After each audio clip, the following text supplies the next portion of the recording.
प्रदेश राज्य के निर्माण निगम एम्प्लॉइज एसोसिएशन द्वारा 11 सूत्रीय मांगों को लेकर अपने कार्यालय में धरने पर बैठे एसोसिएशन के अध्यक्ष राज बहादुर सिंह सहित सैकड़ों की तादाद में कर्मचारी मौजूद रहे और नारेबाजी करते हुए सरकार से मांग की कि जल्द से जल्द कर्मचारियों की मांगों को पूरी की जाए। धरने के माध्यम से संगठन के अध्यक्ष राज बहादुर सिंह ने कहा कि डेपुटेशन पर आए अधिकारियों को 41% डीए मिलता है, हम लोगों को 31% डीए मिलता है, जबकि हमने जब तक प्रबंधक से बात की तब अपने तानाशाही रवैये के चलते हमारी मांगों को नहीं माना गया। हमारी मांग है कि एक समान डीए दिए जाएं, जिससे 2000 से ज्यादा कर्मचारी प्रभावित हो रहे हैं। अगर हमारी मांगे नहीं मानी गई तो हम सड़क पर उतर करके संघर्ष करने को मजबूर होंगे।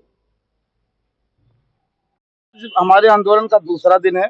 हमारे प्रबंधन का रवैया बिल्कुल ठीक नहीं है, बिल्कुल हमारी मांगों के प्रति गंभीर नहीं है। विवश होकर के इस आंदोलन को मुझे धार देनी पड़ रही है और इसको हम और बड़ा करने की तैयारी कर रहे हैं। प्रदेश स्तर पर जो हमारे आंचलिक अध्यक्ष महामंत्री हैं, इवन आपका एक मिनट दिल्ली है सर, एक मिनट अभी मैं आ रहा हूँ सर, अभी आ रहा हूँ।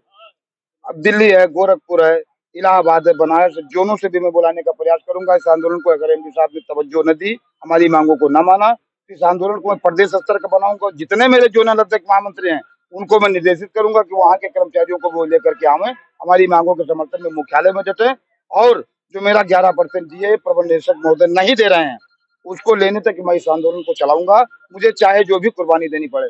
यहाँ के प्रबंध निदेशक महोदय प्रदेश सरकार की छवि को धूमिल कर रहे हैं, केंद्र सरकार की छवि को धूमिल कर रहे हैं। लोकसभा चुनाव नजदीक है, इससे संदेश क्या जाएगा? अगर हमारे कर्मचारी खुश नहीं होंगे तो प्रदेश सरकार को क्या संदेश देंगे भाई? वो तो कहेंगे यार प्रदेश सरकार हमको डीए भी नहीं दे रही, तो हो सकता है प्रदेश सरकार के लिए भी दिक्कतें खड़ी हों। तो हमारे प्रबंध निदेशक महोदय का जो अड़ियल रवैया है, जब तक मुझे वो अपने बराबर डीए 42% नहीं दे देते हैं तब तक मैं इस आंदोलन को चलाऊंगा और मेरा प्रयास होगा कि इस आंदोलन को प्रदेश स्तर का आंदोलन बनाऊं, इसलिए कि हमारे प्रबंध निदेशक महोदय जो तानाशाही रवैया अपनाए, बात सुनने को तैयार नहीं है। हम लोग मिलने जाते, मिलने से मना करते हैं, तो कैसे चलेगा? हम कर्मचारी संगठन है, प्रदेश सरकार का जियो है कि हर महीने आप उनसे वार्ता करेंगे, 3-3, 4-4 महीने हो जाते, मुलाकात नहीं करते, पर्ची लगाओ मुलाकात नहीं करते, बात नहीं करते, तो इतना कैसे चलेगा?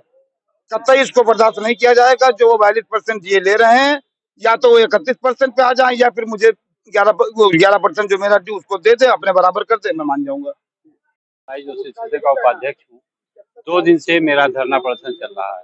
प्रबंध निदेशक महोदय कल तो आए नहीं थे, आज आए, जिससे उनके आने के बाद उनको हम लोगों ने कहा कि आप अपने कमरे में बैठिए, और उन्होंने कुछ अधिकारियों के साथ आज बैठी मीटिंग की, लेकिन उसके बाद चले गए। प्रमुख सचिव साहब के यहाँ कहाँ गए ये हम लोग को नहीं मालूम। हमारा 11 सूत्री मांग है, उस 11 सूत्री मांग में हमने 2 मांग अहम रखी है। डीए, जो प्रबंध निदेशक महोदय हमारे ही घर में 42% डीए ले रहे हैं और जो यहाँ के कर्मचारी हम लोग हैं उनको 31% दिए जाए। इसी पे हम लोगों का विशेष आह्वान है कि कम से कम ये तो जो सरकार का जो आदेश है उसका तो पालन करें। इससे सरकार को बदनाम करने का ये प्रबंध तंत्र एकदम लगा हुआ है कि सरकार बदनाम हो, जबकि उनके स्तर का काम है कि डीए जो है हमें तुरंत दे दें 42%। इसके बाद फिर वो निगम को आगे का काम कर, आगे बढ़ाने का काम करे। हम लोग जो है निगम में काम